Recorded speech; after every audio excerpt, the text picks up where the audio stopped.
Finders, keepers, losers, weepers. Basically, you find an object, you're lucky. The person who lost it, they're out of luck. However, that is not a Torah principle. We know there's a mitzvah in our Torah of Hashavas Aveda. There's a mitzvah in our Torah to return a lost object. There's even an Uncle Maishi song, I think I remember.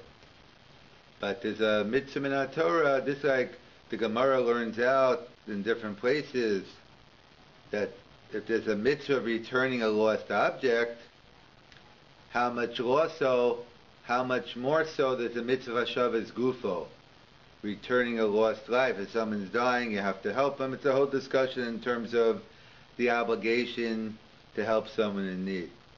But it's part of the same principle that if someone else lost something or is in need, we have a biblical obligation to come and help them. In this case, return the lost object. Of course, there are many different halachas of when one is obligated to return a lost object. Maybe sometimes technically you do not have to. What's a good enough sign that if you're not sure whose it is? There are many different halachas in terms of where it happened and the nature of the object we're not going into. But that is a general mitzvah of Hashavas Aveda. And it seems to be just a general mitzvah. It should apply during all time periods. It's not a mitzvah aseh shazman grom. It's not a time-oriented mitzvah. It should be a mitzvah which applies at all times. So interesting, the Ibn Ezra, one of the medieval commentators, he brings down this mitzvah in the context of war. Hashavas Aveda we find in the mitzvah in the parashas Kiseitze, which probably is the parasha with the most mitzvahs in it. So the parasha begins with the context of an Eisha Shefas Toer, the people fighting in war. You find a beautiful woman, what to do, all the details in terms of trying to keeping your morality in terms of war. So the Ibn Ezra, interesting, puts the mitzvah of Hashavas Aveda in the context of a war. In the middle of a war, there's a mitzvah of Hashavas Aveda.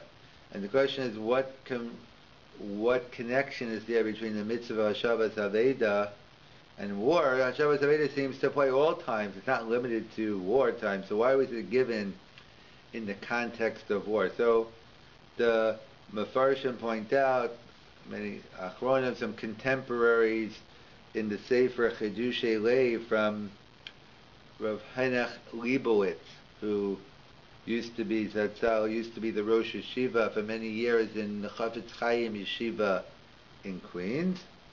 So he writes a Yesod, which is not only true of this mitzvah, we'll see is true of many others.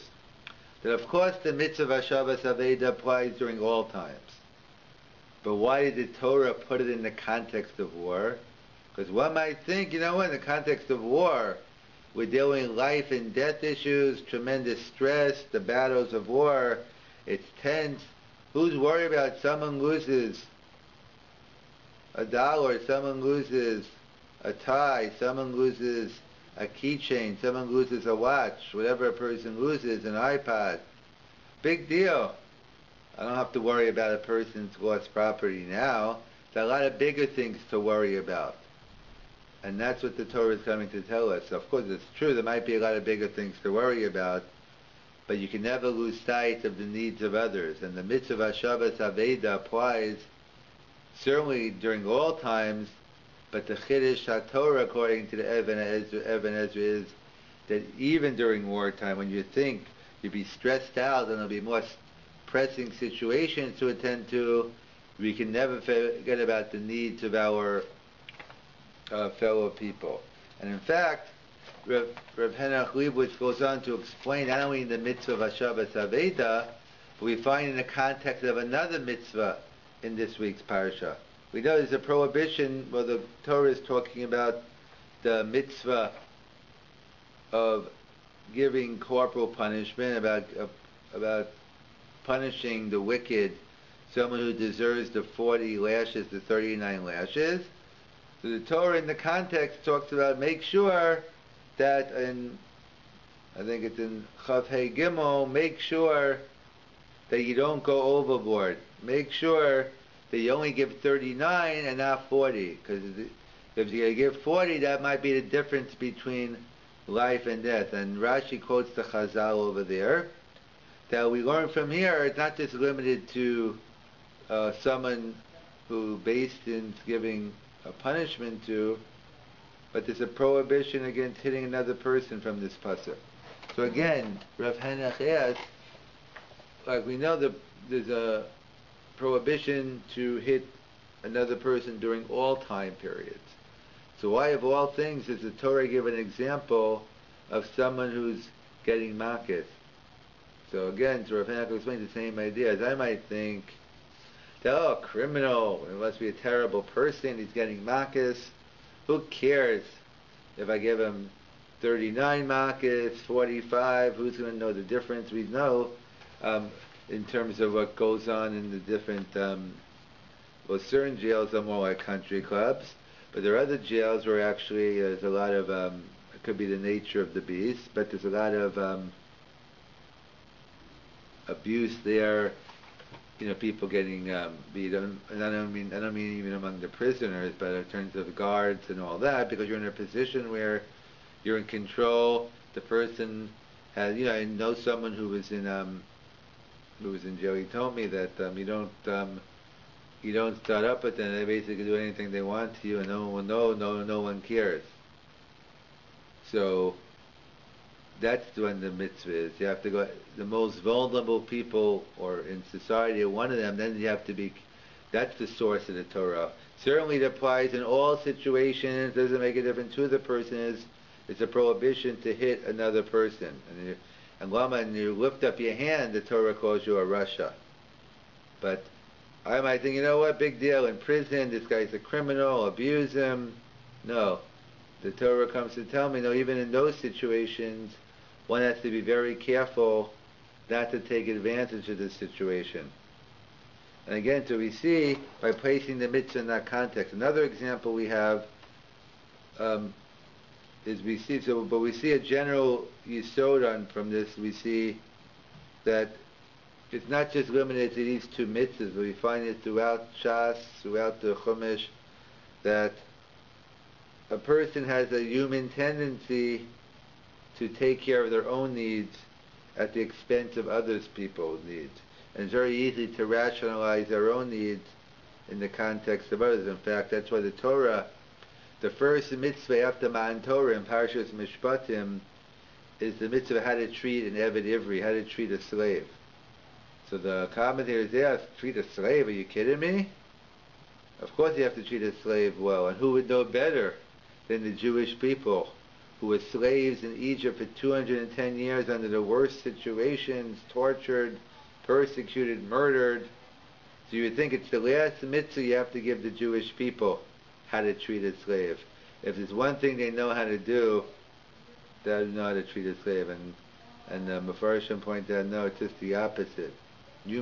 Logically it makes sense, but human nature is totally different. It's payback time.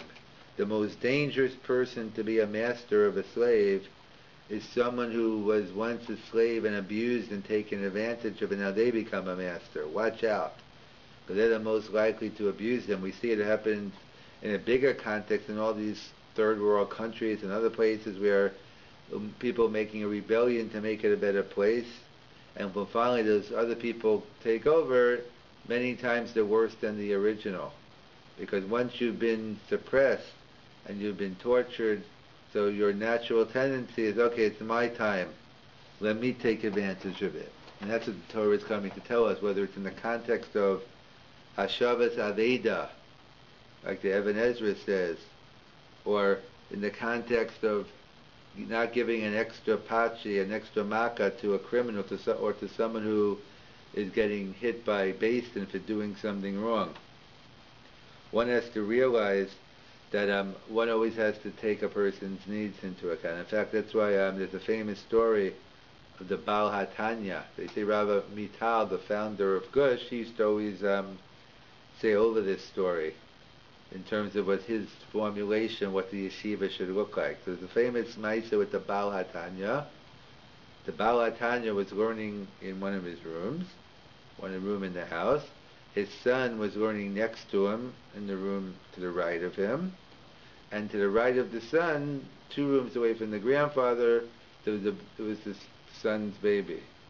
So in the middle of learning, this baby started crying. So Baal HaTanya, who's 2 doors away, 2 rooms away, he gets up and he takes care of the baby.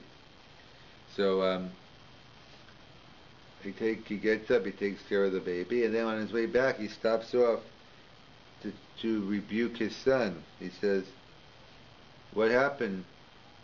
Then why didn't you go get your baby? The baby was crying." "Oh, I didn't hear the baby crying."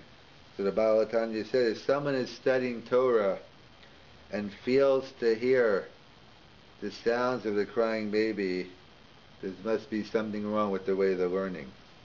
And that's whether it's the goal of the yeshiva, that should be the goal of our life. In terms of whether it's physical needs of our Shavas Aveda or hitting a criminal, or it's in a spiritual sense, looking at the plight of others. No matter how challenging the situation, we have a mitzvah of Shavas Aveda. It's not finders, keepers, losers, weepers. It's just Chaltamehem. You can't, if you see someone's object, you can't turn away. You have to go ahead. Hashev Teshivim. Afilu Me'apamim. The double language. You have to always be on guard to return lost objects and have in mind of your fellow Jew. As we know, the mitzvah ben adam l'chaveiro, interpersonal mitzvahs have no time period. They're not limited to a certain time period day. And that's the yisod. We're a couple of weeks away from Rosh Hashanah now, and it's time to, when we not only have to do a self-reflection on our own selves, which everyone has to do, we have to do, just like there's a minhag of checking the tefillin and mezuzahs. So we have a mitzvah of doing a bedik on our own selves, looking like we begin saying slichas 4 days before Rosh Hashanah, the minhag Ashkenaz minimally. It's like 4 days you had to prepare before you brought a korban, a sacrifice on the altar. You had to make sure the animal had no blemish. So too, we have to do a self-reflection, an introspection, see how we're doing. But as well, we always have to take care, not over-focus on our own needs. Of course, our own needs are important as well. We have to take care of ourselves, because if you don't take care of yourself, you can't help others. But you also have to have in mind the human tendency to overdo it with ourselves and to not hear the cries of our fellow Jews all around. And therefore, that's what we do, the mitzvah of shofar, and during the month of Elul. It's a wake-up call, and that's why these are some of the mitzvahs we just read in Parashas Kisei, Hashavas Aveda, the Mochama, and that's the whole yisod. Is in fact, just to conclude, there's a famous ma'isa, I think it's with the Astrofer Rebbe and Rav Chaim Brisker. They're on vacation somewhere, and I think the Astrofer asked Rav Chaim, "What's a Gavra Rabbah?" So obviously people, a great person means a big Talmid Chacham. So he says no. He says a Gavra Rabbah is someone who could take away the pain of another Jew. Well, another way to see that, if you minimize pain, because we know the Torah has a principle, the Gemara has a principle. When we look for sources for mitzvahs, we always take the earlier source. So we learn out that that the Torah writes 40, even though it means 39, or 50. Let's say by Sfiras Omer, it means 50 down to 49. We only count 49 days. Or Makis, instead of the Torah says 40, it's only 39. So the Gemara brings the proof from Vayovan Hakos HaRasha, 40 Makis is only 39. So the question is, it should have been brought the earlier source in Parashas Emor about Sfiras Omer. Why give the example of the case of Makis? So that's what the Asur explained. A Gavra Rabbah is someone who minimizes the pain of another Jew, or for anyone in that matter. that we see that also it's great if you could turn 50 days and count 49. That's Amunas Chachamim. But to be able to take away 40 makkos you're supposed to give to another yid and only get it down to 39, that's a gava rabbah. It's to take away the suffering of another human being. And that's what we have to keep in mind. Of course, we have to do our usual introspection of B'Adam L'Makom and do a proper bedika like our tefillin and mezuzahs.